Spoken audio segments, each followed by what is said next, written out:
യാക്കോബ് 1:26-27 വാക്യത്തില് വിധവകളെയും അനാഥരെയും ചെയ്യുക, അവർക്ക് കൊടുക്കുക. പിന്നെ നിങ്ങൾ നാക്കിനെ നിയന്ത്രിക്കുക, അതും ദാനധർമ്മമില്ല. പിന്നെ വിശുദ്ധി പാലിക്കുക. മൂന്നും കൂടി വരുമ്പോഴാണ് ദാനധർമ്മമാകുന്നത്. അപ്പൊ ദാനധർമ്മത്തില് നിങ്ങൾ പ്രാർത്ഥിക്കുമ്പോൾ ദൈവം കാണിച്ചു തരും എങ്ങനെ വേണം. അതാണ് മത്തായി 4:4 കൊടുക്കാനുള്ളത്. യോഹന്നാൻ 4:34 എന്റെ പിതാവിന്റെ ഹിതം നിറവേറ്റുന്നതാണ് എന്റെ ഭക്ഷണം. അവന് കൊടുക്കുക ഭക്ഷണം. അതായത് ദൈവരാജ്യത്തിന് വേണ്ടി, ദൈവരാജ്യത്തിന് വേണ്ടി, ദൈവരാജ്യം അനേക ആത്മാക്കളെ പിടിക്കാനായിട്ട് നിങ്ങൾ പോകുന്നത് മീൻപിടുത്തക്കാരാണ്. ലൂക്ക 5:10 ദൈവം നിങ്ങളെ പിടിച്ചിരിക്കുന്നത് വല തന്നിട്ടുണ്ട്. വല കെട്ടണമെങ്കിൽ ദാനധർമ്മം കൊടുക്കണം.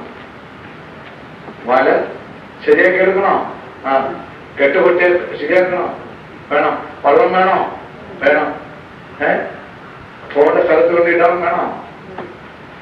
അപ്പൊ വല വഞ്ചി ഇതെല്ലാം സംഘടിപ്പിച്ചു കൊടുക്കണം. അതാണ് വിശുദ്ധ ബന്ധമാണ്. ആദ്യം 2 തിമോത്തി 3:16 വാക്യം.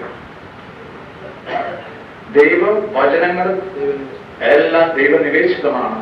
വിശുദ്ധ ഗ്രന്ഥമെല്ലാം അത് പ്രബോധനത്തിനും തെറ്റും ശാസനത്തിനും നീതിയുടെ പരിശീലനത്തിനും അതുവഴിയാണ് ജ്ഞാനവും പരിശുദ്ധത ഇല്ലെങ്കിലോ ദൈവരാജ്യം ഒന്നും അറിയില്ല. യോഹന്നാൻ 16:19 അപ്പൊ ദൈവം കാണിച്ചു തരുന്നത് എങ്ങനെയാ ചെയ്യേണ്ടത്. കെട്ടി കൊടുക്കാനുള്ളതല്ല. മറ്റുള്ളവർ ഒരു വിശുദ്ധ ബന്ധം കൊടുത്താൽ അത് ഒറ്റ ഒരാളുടെ മനസ്സാന്തരം വന്നാൽ മതി. അവരിൽ കൂടി എത്ര അവർ ജനറേഷൻ വരുന്നിട്ട് അവരോട്ട് അതാരും ചെയ്യില്ല. ഉണ്ടോ? എവിടെ ചെന്നാലും ഇഷ്ടം വചനമാണ് മാംസം. വചനം ഇല്ലെങ്കിലും ജീവനില്ല. 1 യോഹന്നാൻ 5:12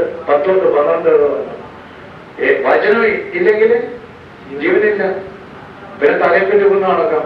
വേണമെങ്കിൽ ഇവിടെ കുത്തിവെക്കാം.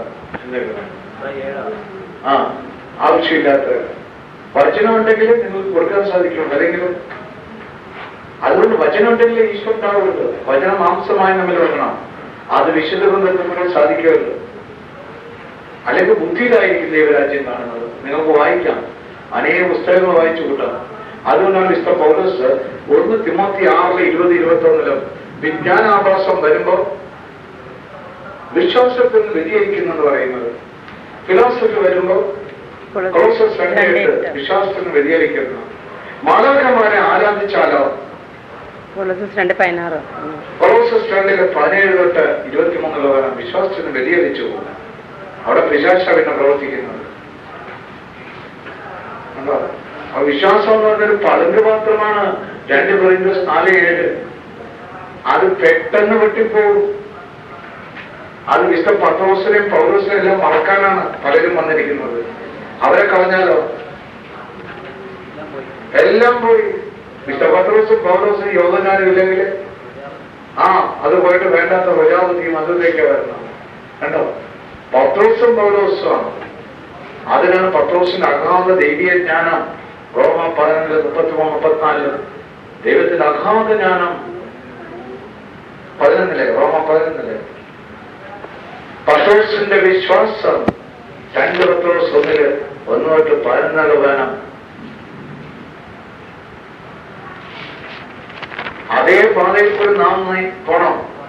1 John 2:1-6 ഈശോ നടന്ന അത് സ്നേഹത്തിന്റെ പാതയാണ്. അവര് പറഞ്ഞെല്ലാം നാം സ്വീകരിക്കണം. അല്ല സ്വന്തം യുക്തിയോ വാദം ഒന്നും എടുത്തുകൂടാ. എങ്ങനെ സംഭവിക്കും ഒന്ന്. അതുകൊണ്ട് പഴയതെല്ലാം തന്നിരിക്കുന്നത് എന്തിനാ വിശുദ്ധര് വന്നത്. അതുകൊണ്ടാണ് വിശുദ്ധ പത്രോസ് പറയുന്നത് 2 പത്രോസ് 12-15 അതുപോലെ വിശുദ്ധ പത്രോസ് പൗലോസിനെ പറ്റി കൂടി നമുക്ക് മുന്നറിയിപ്പ് വരുന്നു.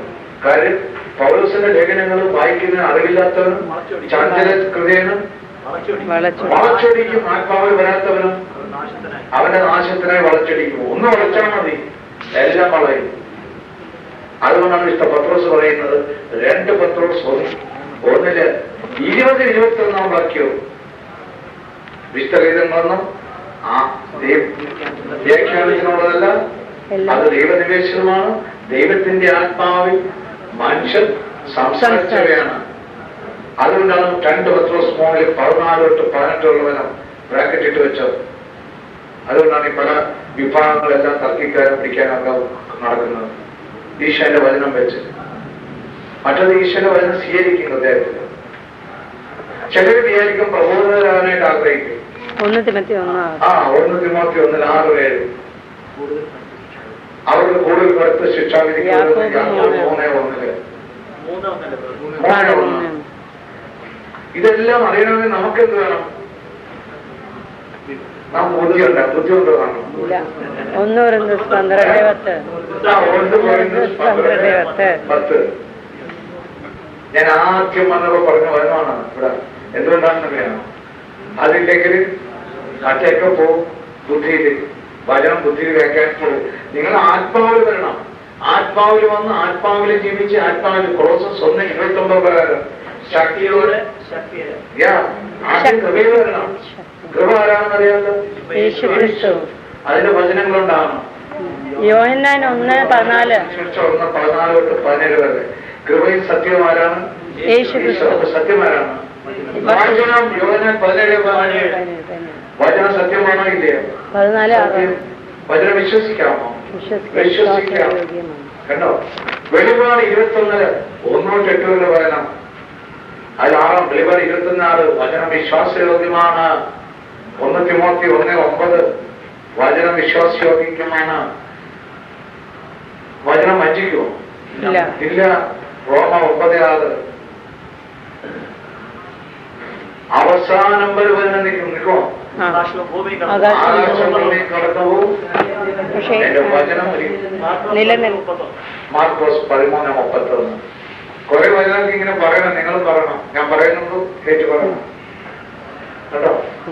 അങ്ങനെയാണ് ഈ കൃപ വരുന്നത്. വന്ന് കേട്ടോ. അതുകൊണ്ടാണ് ജീസസിന്റെ മാർക്കോസ് 3:13-14 കർത്താവിന്റെ കൂടെ നടക്കണമെന്ന്. ഇത് കൂടെ നടക്കാതെ വല്ലപ്പോഴും ഈശോ പറഞ്ഞു. മാർക്കോസ് 14:30 32-4 അല്ലേ?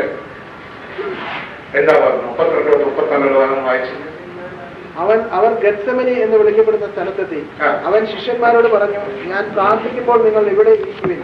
അവൻ പത്രോസിനെയും യാക്കോബിനെയും യോഹന്നാനെയും കൂടെ കൊണ്ടുപോയി പര്യാകുലനാകാനും അസ്വസ്ഥനാകാനും തുടങ്ങി. അവൻ അവരോട് പറഞ്ഞു, എന്റെ ആത്മാവ് മരണത്തോളം ദുഃഖിതമായിരിക്കുന്നു. നിങ്ങൾ ഇവിടെ ഉണർന്നിരിക്കുവിൻ. അവൻ 50 ദൂരം മുന്നോട്ട് ചെന്ന് നിലത്ത് വീണ് സാധ്യമെങ്കിൽ ആ മണിക്കൂർ തന്നെ കടന്നു പോകട്ടെ എന്ന് പ്രാർത്ഥിച്ചു. അവൻ പറഞ്ഞു, ആബാ പിതാവേ, എല്ലാം അങ്ങേക്ക് സാധ്യമാണ്. ഈ പാനപാത്രം എന്നിൽ നിന്നും മാറ്റിത്തരണമേ. എന്നാൽ എന്റെ ഹിതമല്ല, അങ്ങയുടെ ഹിതം മാത്രം. അനന്തരം അവൻ വന്ന് അവർ ഉറങ്ങുന്നത് കണ്ട് പത്രോസിനോട് ചോദിച്ചു, ശിമയോനെ, നീ ഉറങ്ങുന്നുവോ? കണ്ടോ, നിങ്ങളുടെ കാര്യമാണ് പറയുന്നത്. നല്ല ഉറക്കണേ. പ്രാർത്ഥിക്കാൻ പോയതിലും നല്ല ഉറങ്ങിയ 1 മണിക്കൂർ വന്നിട്ട് ഉറങ്ങാണ്ടിരുന്നു. 1 മണിക്കൂർ ഉണർന്നിരിക്കാൻ നിനക്ക് കഴിഞ്ഞില്ലേ? 1 മണിക്കൂർ ഇരിക്കാൻ പോകാൻ കഴിയില്ല. ആരാണ്? പത്രോസ്.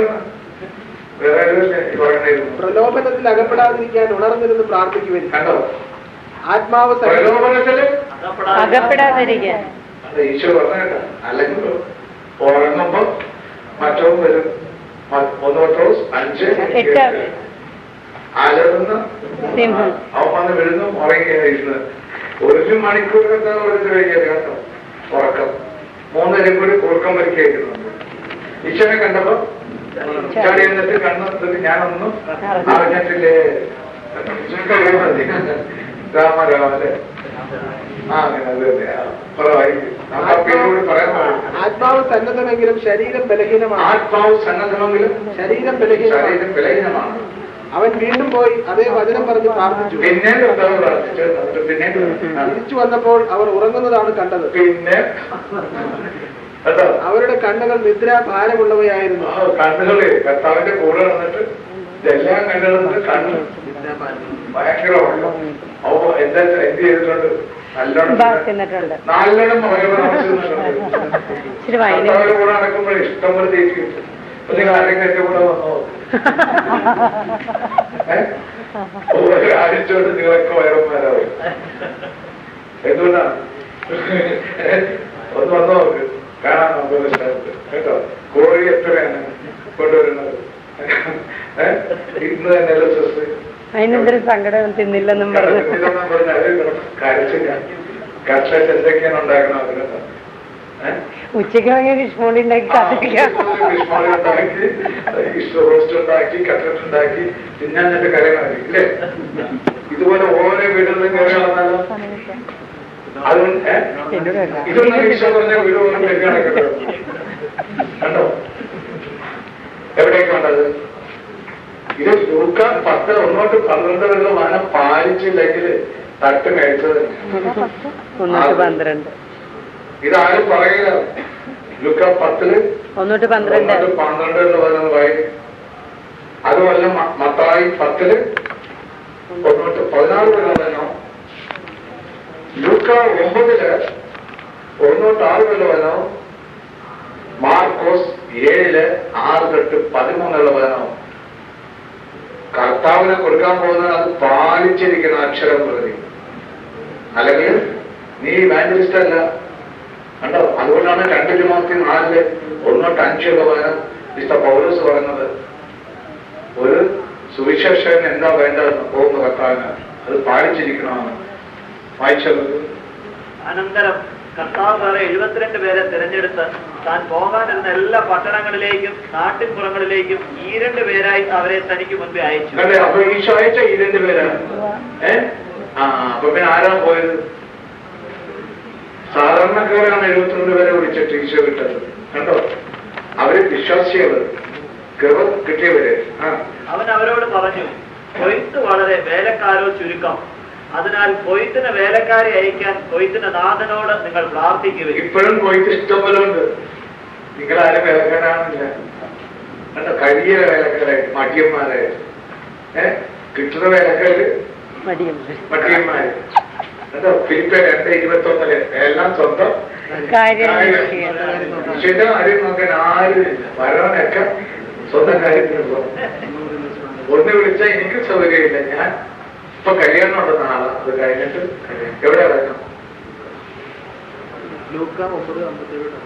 അല്ല, ലൂക്ക 9:57-62 വരണമുണ്ട്. മരിച്ചവൻ നടക്കട്ടെ, നീ പോയി ഗവിരാജൻ കൊടുക്കുക, കലപ്പയിൽ കൈവച്ചിട്ട് ഗവിരാജ്യത്തിന് യോഗ്യനല്ലെന്നല്ല. അത് കൂടാതെ ഉണ്ട്. ലൂക്ക 14 എവിടെ മുതലാണ്?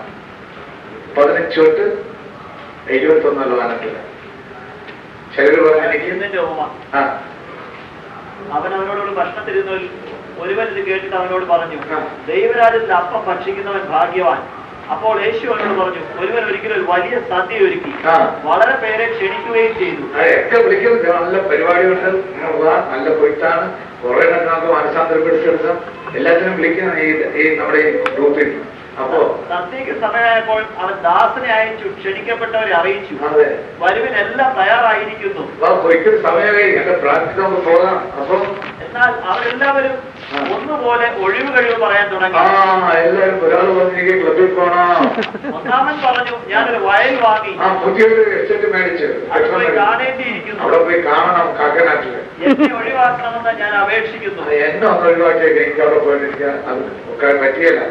മറ്റൊരുവൻ പറഞ്ഞു, ഞാൻ 5 ജോഡി കാളകളെ വാങ്ങി കുറച്ച് കാറൊക്കെ മേടിച്ചു, എല്ലാം നോക്കണം, അവയെ പരീക്ഷിച്ച് നോക്കാൻ പോകുന്നു, എനിക്ക് ഒഴിവ് തരണം എന്ന് അപേക്ഷിക്കുന്നു.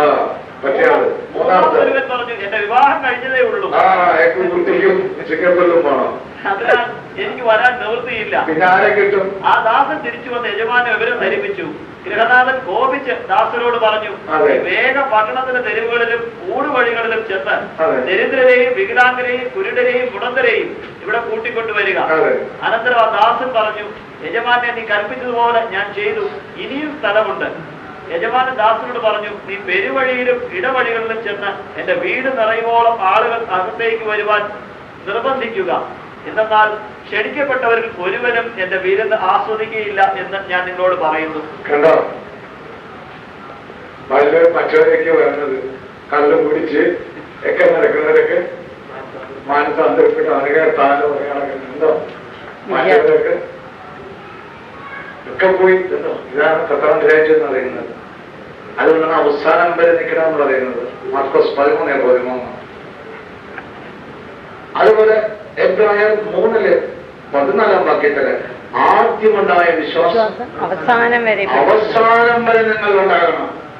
ആദ്യ രക്ഷനെ കണ്ട് ആദ്യ സ്നേഹം കിട്ടി, മനസ്സാന്തരം കിട്ടി, അത് കഴിഞ്ഞിട്ട് പോയാലും വെളിപാട് 2:10 വനത്തില് നിന്റെ ദീപപീഠം മാറ്റിക്കളയും. ആദ്യമുണ്ടായിരുന്ന ആ സ്നേഹം വിട്ടുപോയാല് നേരത്തെ എല്ലാം ഉണ്ടായിരുന്നു, കഴിവുകളെല്ലാം ഉണ്ടായിരുന്നു, നീ അത്ഭുതം പ്രവർത്തിച്ചു, അത് ചെയ്തു, ഒക്കെ ചെയ്തു, പക്ഷെ ആ സ്നേഹം വിട്ടുപോയി. അത് പോകാതിരിക്കാനാണ് എല്ലാ കാര്യങ്ങളും വെളിപ്പെടുത്തി കർത്താവ് കൊടുത്തത്. കർത്താവിന്റെ കൂടെ 3 കൊല്ലം നടന്നിട്ട് ഈ ശിഷ്യന്മാർ സംശയിച്ചോ? കണ്ടോ? ഈശോ എന്നിട്ട് വന്ന ആരെയും കണ്ടത്? പെണ്ണുങ്ങളോട് ആണുങ്ങളോടോ കൂടുതൽ ഇഷ്ടം? സഹോദരികളോടാണ് ഈശോയ്ക്ക് ഇഷ്ടം. ഏറ്റവും പുറത്തോട്ട് പോകുന്നവരെ അവിടെ വനത്തില് ധനിക സ്ത്രീകളായിരുന്നു കർത്താവിന്റെ പറയുകയാണെന്നത്. കണ്ടോ? എല്ലാം നമ്മള് എല്ലാം മറ്റേതൊക്കെ വന്ന വക്കീൽമാരെ കാണാൻ പോകും. പൊളിച്ചും പറഞ്ഞു യോഹന്നാൻ 3 1-3 വയനാട്ടോ എന്ന് ചോദ്യം ചോദിച്ചത് മുഴുവൻ ക്വസ്റ്റ്യനാണ് കർത്താവിനോട്. ബുദ്ധിയുള്ളവർ അമ്മയുടെ വീട്ടിൽ പോയത് അങ്ങനെ ഇങ്ങനെയുള്ള ചോദ്യം കേട്ടോ, എല്ലാം ബുദ്ധിയില്. ഇതുകൊണ്ടാണ് ഈശോ വിശുദ്ധ പൗലോസ് കൂടി 1 കൊരിന്ത്യർ 2:14 ലൗകിക മനുഷ്യന് എല്ലാം പോഷകരമാണ്. ദൈവീയ ദാനങ്ങളും പരിശുദ്ധാട് ദാനങ്ങളും അവൻ ഇതിനൊന്നും അറിയാൻ സാധ്യമല്ല. യോഹന്നാൻ 14:17 അത് ഈശോ പറ്റി എല്ലാം യെശയ്യാ പ്രവാചകൻ സംസാരിച്ചിരിക്കുന്നത് അത് നമ്മളെ പറ്റിയാണ്. അത് അറിഞ്ഞിരിക്കണം. യെശയ്യാ എന്തെല്ലാം പറഞ്ഞിട്ടുണ്ട് അതെല്ലാം നമ്മളെ പറ്റിയും കൂടിയാണ്. യെശയ്യാ 7:14 ഇമ്മാനുവേൽ വരാൻ പോണതില്ലേ പറഞ്ഞോ? ആ ഇമ്മാനുവേലാണ് യെശയ്യാ 6:9-10 വാക്യത്തിൽ പറഞ്ഞത്. 9-ല് 6-ല് 6-7 വാക്യത്തിൽ പറഞ്ഞത്. 9-ല് 6-7 വായിച്ചിട്ട് അതാണ് ഈശോ. എന്തെന്നാൽ നമുക്ക് ഒരു ശിശു ജനിച്ചിരിക്കുന്നു, നമുക്കൊരു പുത്രൻ നൽകപ്പെട്ടിരിക്കുന്നു, ആധിപത്യം അവന്റെ ചുമലിലായിരിക്കും. വിസ്മയനീയമായ ഉപദേഷ്ടാവ്, ശക്തനായ ദൈവം, നിത്യനായ പിതാവ്, സമാധാനത്തിന്റെ രാജാവ് എന്നവൻ വിളിക്കപ്പെടും. ദാവീദിന്റെ സിംഹാസനത്തിലും അവന്റെ രാജ്യത്തിലും അവന്റെ ആധിപത്യം നിസ്സീമമാണ്. അവന്റെ സമാധാനം അനന്തവും. നീതിയിലും ധർമ്മത്തിലും എന്നേക്കും അത് സ്ഥാപിച്ച് പരിപാലിക്കാൻ തന്റെ സൈന്യങ്ങളുടെ കർത്താവിന്റെ തീഷ്ണത ഇത് നിറവേറ്റും. കണ്ടോ? അത് തക്ക യേശുവിനെ പറ്റി പറഞ്ഞാണ് യെശയ്യാ. ഇതുപോലെയാണ് യെശയ്യാ ദൈവത്തിന്റെ ദാസന്മാരെ പറ്റിയും. യെശയ്യാ പ്രവാചക പുസ്തകം 42-ല് 9 വരെയുള്ള വചനം. ആ 9 വാക്യം വായിച്ചിട്ട്